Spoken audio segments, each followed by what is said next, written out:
Hello to everyone, welcome to our channel.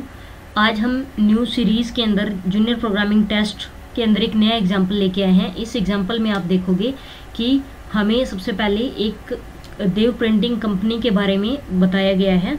इस company के अंदर क्या है कि बहुत सारे कस्टमर होते हैं जिन्हें अलग अलग पेज की रिक्वायरमेंट होती है। ठीक है, तो इसके लिए हम टेबल क्रिएट करने वाले हैं। फर्स्ट स्टेप क्या रहेगा हमारे पास, सबसे पहले हम एक मास्टर टेबल क्रिएट करेंगे। मास्टर टेबल के अंदर कौन कौन से फील्ड होंगे यहाँ पे, और सेकंड स्टेप है हम 2 टेबल क्रिएट करेंगे। ठीक है, तो 2 टेबल क्रिएट करनी है। सबसे पहले हमारे पास फर्स्ट टेबल जो मास्टर टेबल है उसके अंदर पहला फील्ड कौन सा है, पेपर आईडी। तो हमारे पास कितने टाइप्स के पेपर हैं उनकी डिटेल हमारे पास होनी चाहिए। तो पेपर का नेम क्या है, जैसे कि हमारे पास इलीगल पेपर है, A4 पेपर है, A5 पेपर है, A3 पेपर है। तो अलग अलग पेपर के नेम हमारे पास क्या होने चाहिए, इस लिस्ट में होने चाहिए। और इन सभी पेपर का क्या है, अलग अलग डिफरेंट प्राइस होगा। तो प्राइस पर रिम, ये हमारा क्या दे रखा है, प्राइस पर रिम। तो रिम के अकॉर्डिंग हमारे पास कितना प्राइस है वो हमें बता रखा है। उसके बाद हम बात करते हैं नेक्स्ट टेबल के बारे में। तो नेक्स्ट टेबल हमारे पास क्या है, टेबल 2 दे रखी है। टेबल 2 के अंदर क्या है,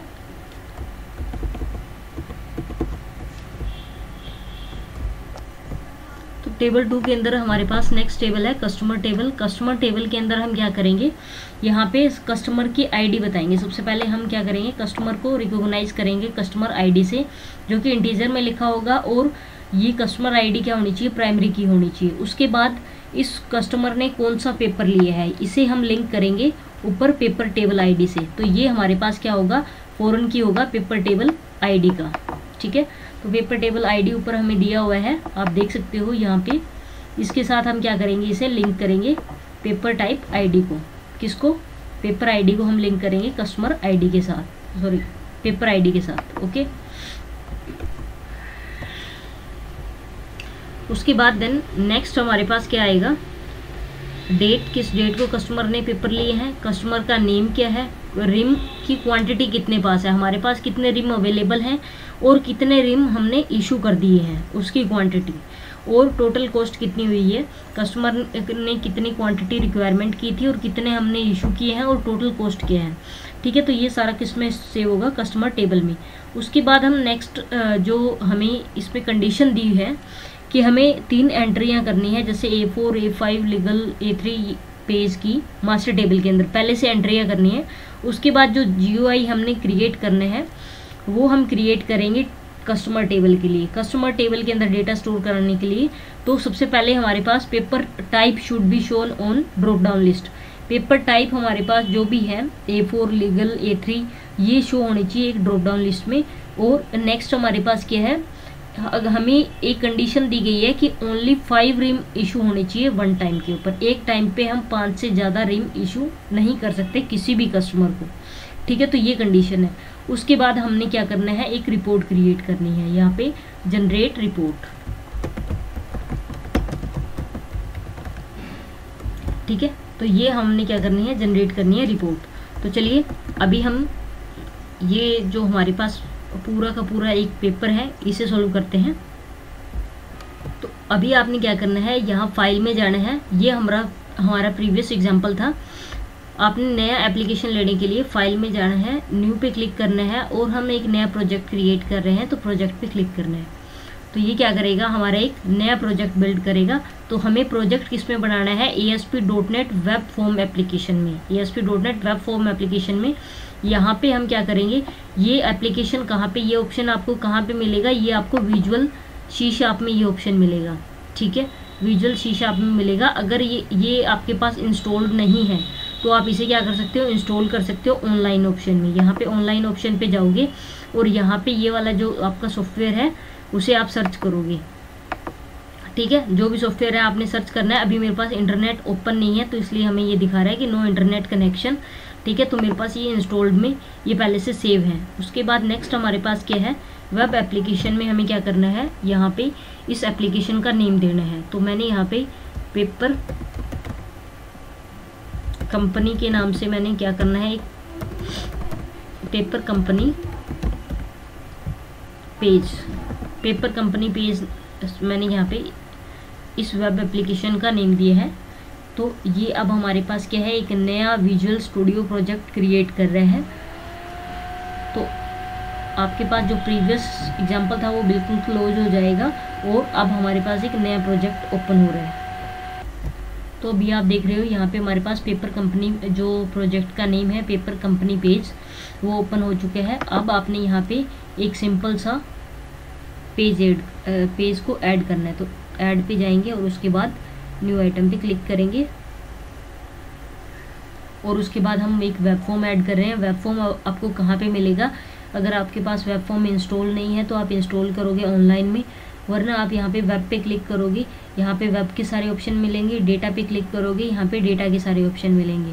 ठीक है, तो हमने वेब पे क्लिक किया। उसके बाद वेब फॉर्म का नेम क्या दे रहे हैं हम?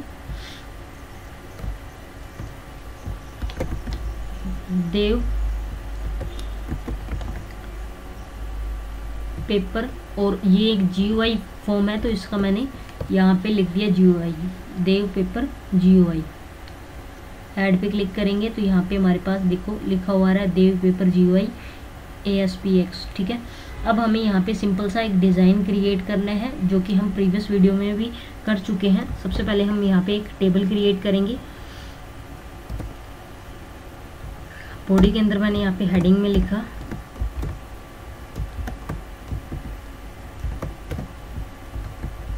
देव पेपर कंपनी।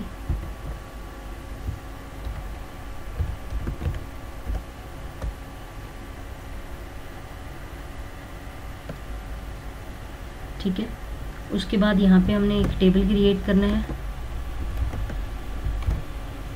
और देन हमें टेबल रो के अंदर हम क्या लिखेंगे? सबसे पहले हमें क्या टेबल क्रिएट करना है, तो हम अपने एग्जांपल में देखते हैं कि हमारे पास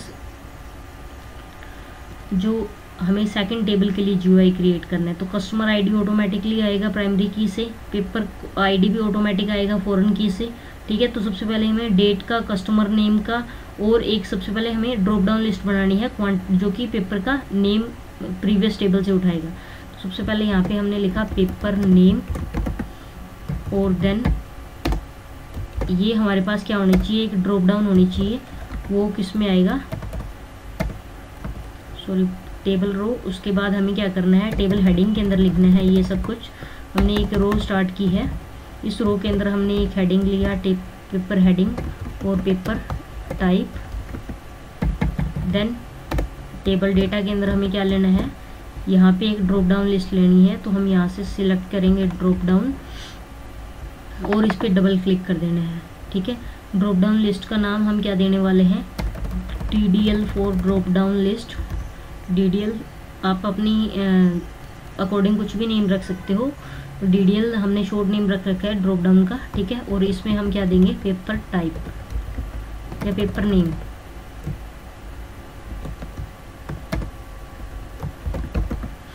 ठीक है, तो पेपर नेम आएगा ड्रॉप डाउन में। इस रो में हमारे पास यही दिखाई देना चाहिए। उसके बाद हम एक और नई रो क्रिएट करेंगे और देन उसके बाद हमें क्या करना है?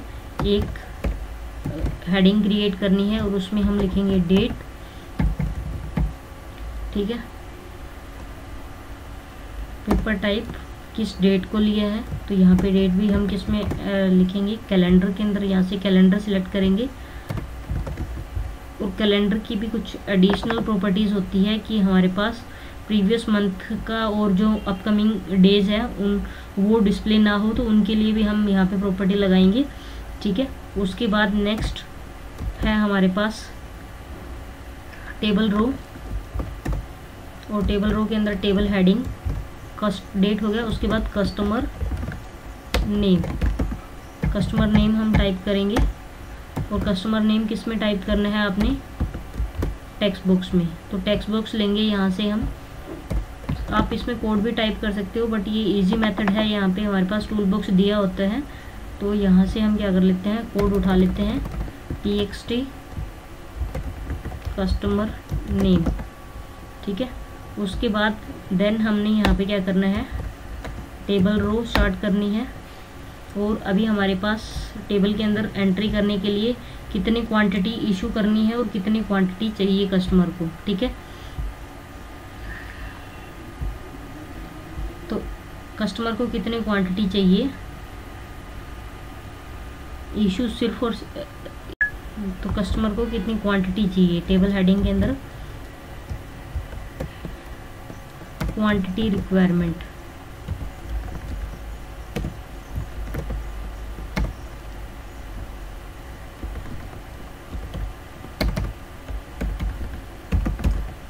कस्टमर को कितनी क्वांटिटी चाहिए, क्वांटिटी रिक्वायरमेंट। उसके बाद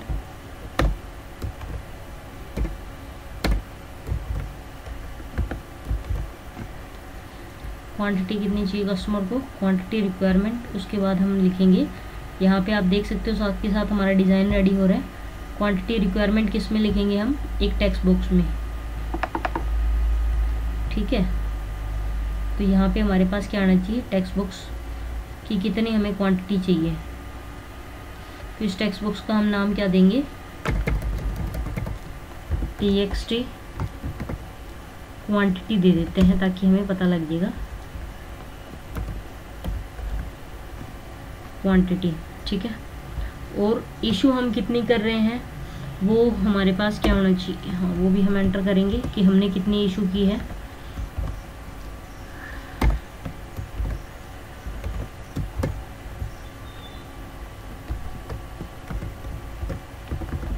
पेपर इशू,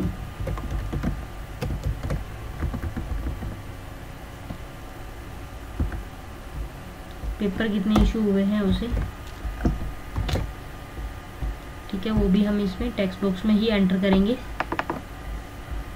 अगर आपको इस चैनल की वीडियो अच्छी लग रही है तो प्लीज़ लाइक एंड शेयर ज़रूर कीजिए। तो टेक्स्ट बॉक्स का नेम देंगे हम पेपर इशूड, कि कितने पेपर इशू हुए हैं, ठीक है। देन नेक्स्ट, अब हमने यहाँ पे जो टोटल का कॉलम बनाना है, टोटल हमारे पास क्या होगा, ऑटोमेटिकली जनरेट होगा। टोटल कॉस्ट क्या होगी, ऑटोमेटिकली जनरेट होगी इसके अंदर, तो हमें कॉलम बनाने की ज़रूरत नहीं है। उसके बाद हमें बटन्स बनानी है, जो बटन के लिए हम क्या करेंगे, सेव करने के लिए डेटा को टेबल रो क्रिएट करेंगे, टेबल हेडिंग, और यहाँ पे हम लिख देंगे बटन। तो इमेज बटन भी आप बना सकते हो सेव करने के लिए, नॉर्मल बटन भी आप बना सकते हो BTN सेव के लिए, और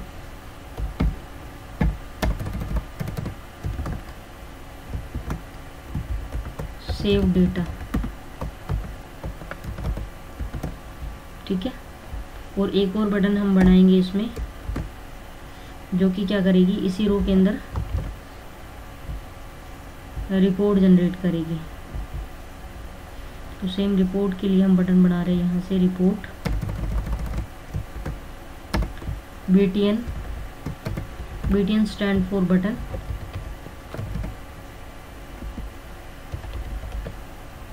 रिपोर्ट, और उसके बाद इस पे हम जनरेट रिपोर्ट, ठीक है। तो यहाँ पे हमारे पास रिपोर्ट का ऑप्शन हो गया। तो अब आप देख सकते हो यहाँ पे हमने देव paper company data type drop down list है, और ये हमारे पास क्या है, तो इसमें हम यहाँ पे कंडीशन लगा सकते हैं। आपकी प्रॉपर्टी या यहाँ पे प्रॉपर्टी दी हुई है, अगर प्रॉपर्टी विंडो ओपन नहीं होती यहाँ से, तो आप व्यू में जाके यहाँ से इसकी प्रॉपर्टी विंडो को ओपन कर सकते हो। व्यू के अंदर, या फिर आप F4 प्रेस कर सकते हो। F4 से भी हमारे पास क्या होगी, इसकी प्रॉपर्टी विंडो ओपन हो जाएगी। F4 शॉर्टकट किया, अगर मैंने यहाँ से इसको क्लोज कर दिया है, और अगर हम इस पर सिलेक्ट करके F4 प्रेस करते हैं तो हमारे पास क्या है, प्रॉपर्टी विंडो ओपन हो जाती है, ठीक है। तो देन अब हम यहाँ पे प्रॉपर्टी विंडो को थोड़ा साइज इंक्रीज कर लेते हैं ताकि आपको ये दिखाई दे। अब प्रॉपर्टी विंडो के अंदर अब हमारे पास ऑप्शन जो दिए हुए हैं, सबसे पहले कि कितनी डेट सिलेक्ट होनी चाहिए, ग्रेटर देन लेस देन का सिंबल आना चाहिए या नहीं आना चाहिए, प्रीवियस मंथ में जाने के लिए ये हमारे पास क्या होता है, जो ग्रेटर देन का सिंबल है ये वाला, ठीक है, ये क्या प्रोवाइड करता है हमें नेक्स्ट मंथ में जाने के लिए। ऐसे ही लेस देन का सिंबल है जो कि प्रोवाइड करता है, और फॉर्मेट कौन सा आना चाहिए, तो आप यहाँ से फॉर्मेट सिलेक्ट कर सकते हो कि ओनली यहाँ पे मंथ लिखा हुआ है या मंथ और ईयर दोनों लिखा हुआ है।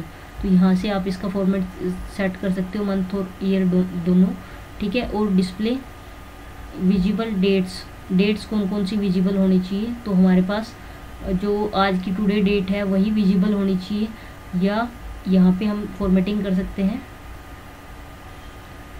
वीकेंड डेज की कि किस फॉर्मेट में विजिबल होने चाहिए।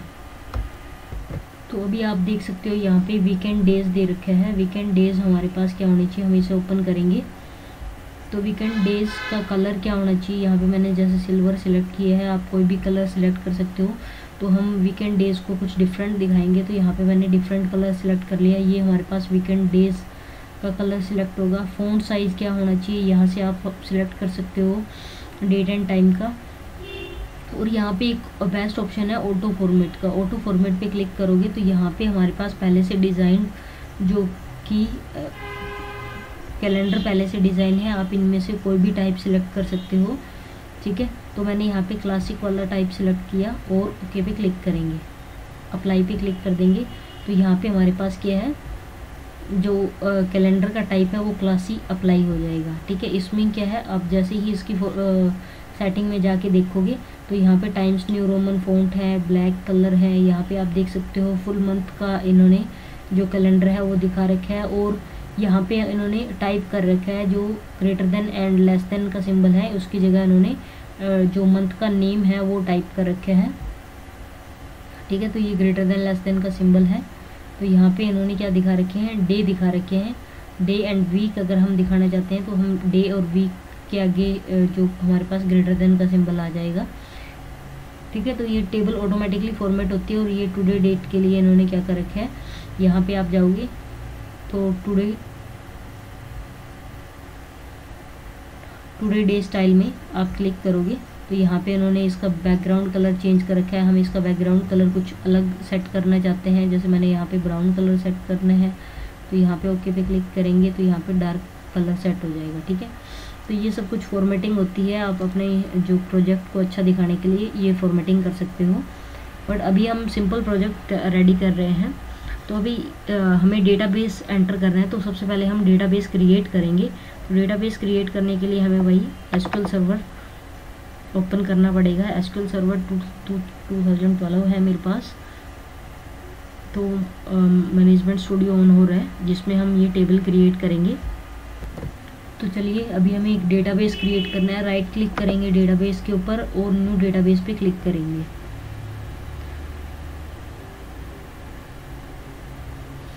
तो अभी ये थोड़ा सा प्रोसेस ले रहा है हमारे पास। यहाँ पे डेटाबेस का नेम लिखना है, जैसे मैंने यहाँ पे लिखा देव पेपर कंपनी। यहाँ पे मैंने डेटाबेस क्रिएट किया और ओके पे क्लिक कर देंगे। तो देव पेपर कंपनी के नाम से हमारे पास डेटाबेस आ गया है। अब इसमें हमें टेबल क्रिएट करनी है। तो टेबल क्रिएट करने के लिए आपने यहाँ पे टेबल ऑप्शन पे जाना है, राइट क्लिक करना है और न्यू टेबल पे क्लिक करना है। सबसे पहले हम जो टेबल बनाने वाले हैं वो है पेपर्स की डिटेल रखने के लिए। तो सबसे पहले हम यहाँ पे लिखेंगे पेपर आईडी, जो कि इंटीजर के अंदर होनी चाहिए और प्राइमरी की होनी चाहिए और नोट नल होनी चाहिए, ठीक है। तो ये कंडीशन हमने दे रखी थी। तो यहाँ पे हमें क्या करना है, नोट नल और इसे प्राइमरी की बनाना है। तो प्राइमरी की कैसे बनाओगे आप, इस पर राइट क्लिक करना है, सेट है प्राइमरी की, और ये पेपर आईडी हम मैनुअली लिखे हैं, ठीक है, यानी हम टाइप कर सके। अगर हमें इसे ऑटो जनरेट करना है तो ऑटो जनरेट करने के लिए हमारे पास यहाँ पे ऑप्शन है इज़ आइडेंटिफाई का, is identify specification.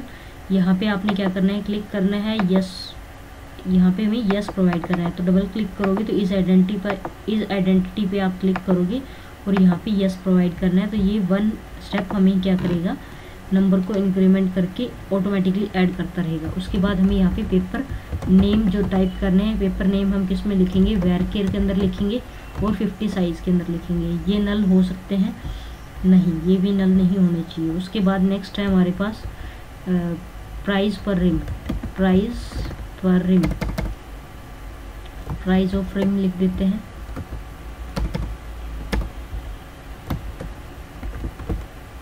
Price of frame में हमारे पास जो प्राइस होना चाहिए वो किस में आना चाहिए, डेसिमल के अंदर आना चाहिए और